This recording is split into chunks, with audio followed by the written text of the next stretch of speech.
여러 가지 이제 어록들이 나왔는데요. 그 중에 가장 처참한 것이 나를 타겟으로 김 여사를 악마화했다. 그러면 그거 김 여사 문제에 대해서 문제 제기하고 혹은 분노하고 의혹을 넘어서서 심각한 문제로 인식하고 있는 국민을 악마화한 거죠. 그래서 대통령 담화가 국민 뒷담화가 돼버린 거예요. 동의하세요?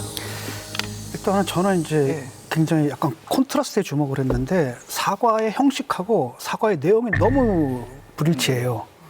그러니까 사과의 형식은 딱 나와가지고 다 인사를 하지 않습니까? 사실 윤 대통령이 저렇게까지 할 거라고 몰랐는데 꼭 하더라고요. 90도로. 90도 예. 딱 인사하면서 아마 처음이었죠.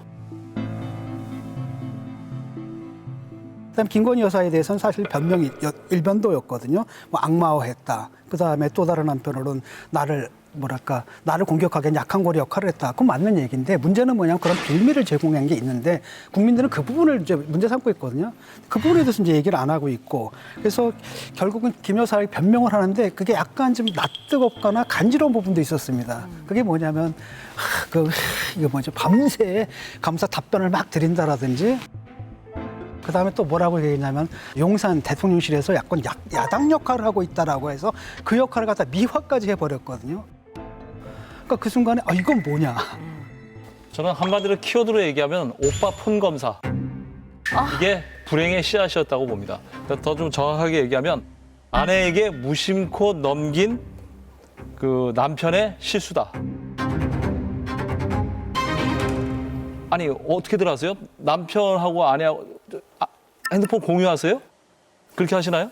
근데 내용이 전혀 다르잖아요. 네. 왜냐하면 그때 당시 이야기는 입당하면서 입당원서에 윤석열 후보의 그 전화번호가 공개가 되었다는 거예요. 그러니까 너무 그래서 많이 온다. 당내에서 입당을 축하한다는 그 모르는 사람들의 축하 메시지가 오니까 그에 대해서 고맙습니다 하고 응대했다는 거예요. 그러니까 이게 그게 뭐 공유의 문제가 그런데- 응대했다는 거예요. 그러니까 이게 그게 뭐 공유의 문제가 그런데 그러니까 그 남편의 네, 그 핸드폰을 핸드폰을- 받아서 남편한테 온 문자를 갖다가 아내가 대신해서 일일이 답장을 해준다는 게 이게 상식적이지는 근데 않죠. 그게 사적인 문자 메시지라면 당연히 지금 말씀하시는 게 맞는데 그냥 저 문자가 공개되고 나니까 많은 사람들이 그에 대해서 모르는 번호로 저 입당을 축하합니다 이러니까 그에 대해서 그냥 넘어가기가 좀 안 되겠다 해서 그때는 막 후보 때잖아요. 그러니까 이제 고맙다고 그냥 답장을 했다는 아니, 거죠. 사적인 문자가 아니기 때문에 공적인 문자면 더 그렇게 하면 안 되죠. 아내가 이게 무슨 어디까지 공적인 대통령의 문자입니까? 선거 후보에 남편이 대해서. 대통령 후보거나 저기 대통령이시면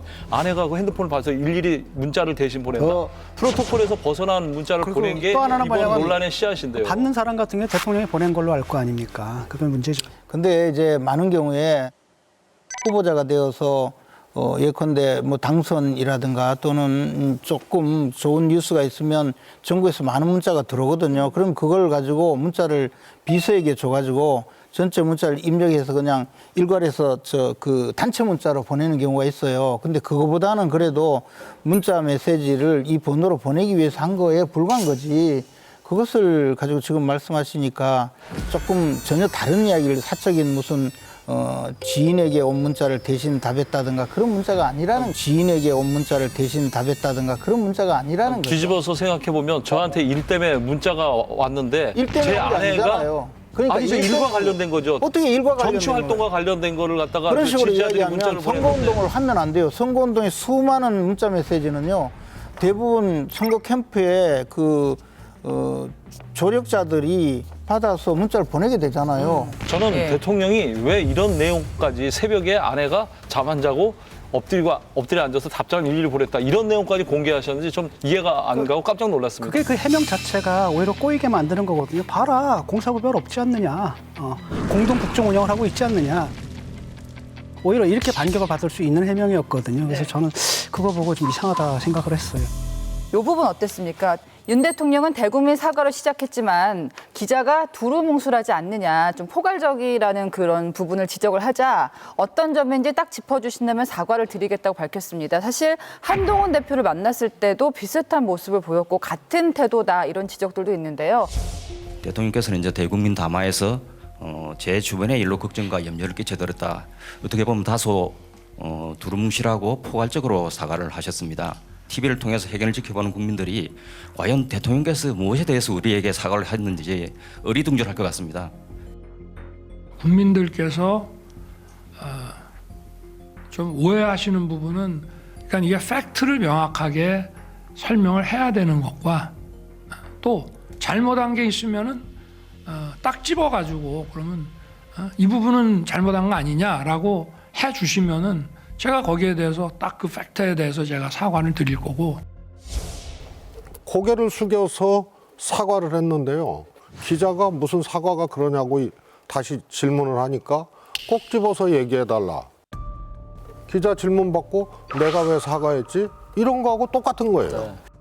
핵심이에요, 그게. 딱 사과는 하셨는데 네. 뭐 했습니까? 그러니까 대통령이 막 말을 얼버무리잖아요. 뭐 일반적이고 어쩌고 저쩌고 이렇게 얼버무리는데 그게 전곡을 찔렀다고 봅니다. 거기 있는 기자들도 답답했을 겁니다. 질문을 하는데 계속 엇나간다는 느낌이었거든요. 그러니까 답답하니까 마지막에 그 질문을 했겠죠.